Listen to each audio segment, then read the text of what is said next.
Hey guys! So watching the videos, I really got into Rebecca Schneider's take on it. She called performance studies an invitation to put ideas into play, um, playing out ideas and thinking about the real effects of those ideas on other people, how they interact and affect other ideas, um, and looking at intellectual engagement as play and how performance studies looks at the playing of intellectual engagement. So I thought that was really cool because I thought intellectual engagement kind of embodied all of the things that we were trying to corral into under one roof of performance studies during the semester, and how performance studies is kind of like a lens through which to see the world, but intellectual engagement is more of a parameter that you can put on what it encompasses. So I really liked her kind of take on that. And going back and looking through the weeks of this class and all of the stuff that we've talked about has been really awesome, kind of seeing our progression as a class and as individuals, seeing some people, talk more as the time went on or whatever, kind of becoming aware of our own restored behavior.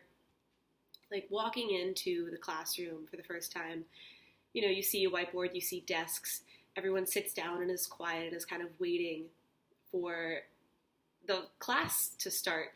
And then we have to move the desks around and start clapping, and we do warm-ups like it's a acting class.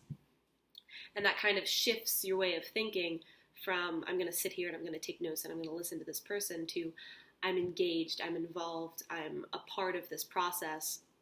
And I think that gets a lot more people engaged in this learning experience. And so I thought that the way the class was taught was awesome. So props to you, Dr. Anna.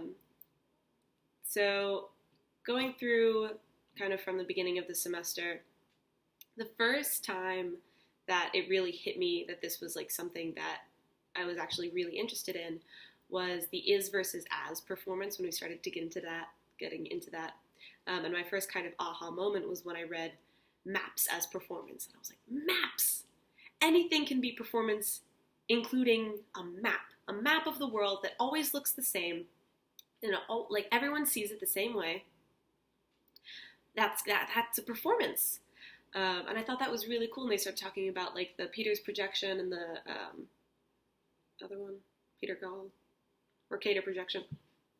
And that's what reminded me of the little clip that I showed you guys in class, how a map isn't the same to everyone, and it can affect your way of thinking about a number of different things, just a map of the world.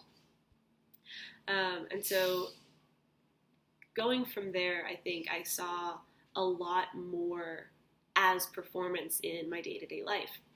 And I began to study things that weren't performances before. I began to see them through the lens of performance studies and see the performativity of all these different things in daily life. Politics, getting into Donald Trump and his ridiculous, cartoonish caricature of himself, and the functions and purposes of performance, and how they can be so vastly different from just to entertain.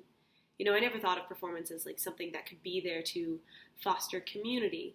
Like that was not something that I would think about originally. But going into Sidaraha and seeing her tell stories of not only individuals but of an entire culture through this performance ethnography, and then the idea of performance ethnography of like studying a culture through the lens of a performance and telling an audience about that culture through a performance, trying to embody all of the characterizations that you saw through that culture through that performance, and then being the first compelling performance group doing ritual. That was very scary because we just didn't know what to expect. And we were ritual, some of my group was ritual, as you guys may remember. We offended some people. And then we talked about it. And I think that was such an important moment for me in that class, that realizing that this class was willing to learn and engage and get involved and talk about things that you're not supposed to talk about in school, or you're not supposed to talk about, in a social setting because you might offend someone. But this class was willing to talk through why they were offended, talk through why it was uncomfortable, talk through why they thought it was great. And just being in an environment that was willing to talk through discomfort to get to a higher learning objective was an awesome experience. Just having a class that's willing to learn and grow with us as individuals.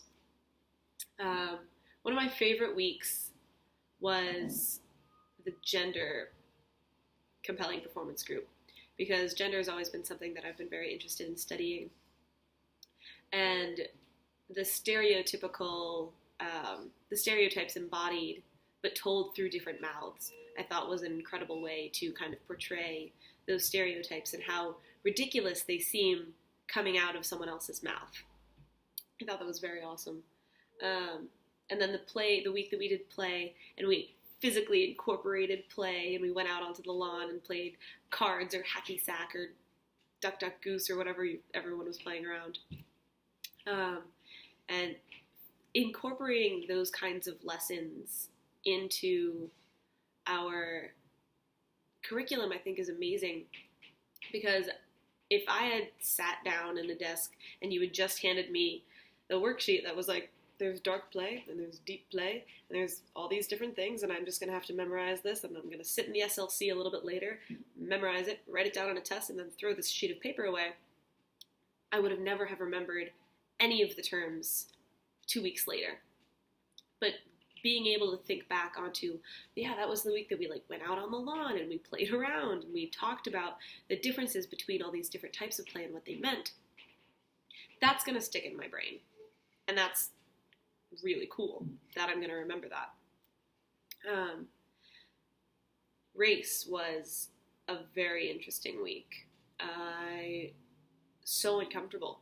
So importantly uncomfortable, I think, if that makes sense. Because, again, the ritual week, being able to talk through why you're uncomfortable and share your stories with other people is so important to moving past our past and getting towards a place where we're able to logically and reasonably talk through things that we don't like talking about, things that make us uncomfortable.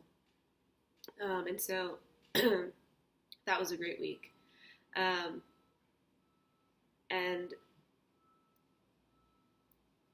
just being able to stand up and walk around and move and interact with all of the students in that class was such a different, interesting experience for me. I might actually want to go into this field, go to grad school for it, and I was not even considering grad school before. So that's been a very interesting kind of route just for me personally. But walking in on the first day and expecting to sit down and sit in little desks and write notes and study in the SLC for this class and then never think about it again was my plan. And getting completely derailed